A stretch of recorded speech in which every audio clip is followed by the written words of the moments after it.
Hello everybody. Today I eat chicken rice. Monthly one time I eat chicken rice. Monthly salary. Okay, thank you. Bye bye. I am very proud. Monthly one time chicken rice சாப்பிட்டாலும் நல்ல குவாலிட்டியா டேஸ்டியா வெறித்தனமா ஒரு chicken rice கூட side dish எல்லாம் அடிச்சு தும்சம் பண்ணனா கொளத்தூர்ல இருக்க இந்த ஸ்பாட்டை நான் ஸ்ட்ராங்கா ரெக்கமெண்ட் பண்ணுவேன். பெரம்பூர் டு ரெட்டேரி போற பேப்பர் மில்ஸ் ரோட்ல மூகாம்பிகை சிக்னல்ல இந்த கிளாசிக் ஃபாஸ்ட் ஃபுட் கடை இருக்குங்க. வெறும் 120 ரூபாயில பீன்ஸ், கேரட், ஸ்ப்ரிங் ஆனியன்ஸ், நல்ல லென்த்தியான பாஸ்மதி ரைஸ் எல்லாம் போட்டு ஒரு சூப்பர் ஃப்ரைட் ரைஸ் கொடுக்குறாங்க.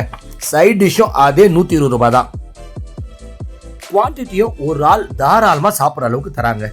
எதுக்கு வெயிட் பண்றீங்க? அந்த ஏரியால இருக்கவங்க கண்டிப்பா ட்ரை பண்ணிட்டு உங்க கமெண்ட்ஸை சொல்லுங்க. அப்புறம் தலைவரே விஷத்தை கூட ஆட் பண்ணிக்கிங்க, அந்த அஜினமோட்டோ மட்டும் போட்டுறாதீங்க.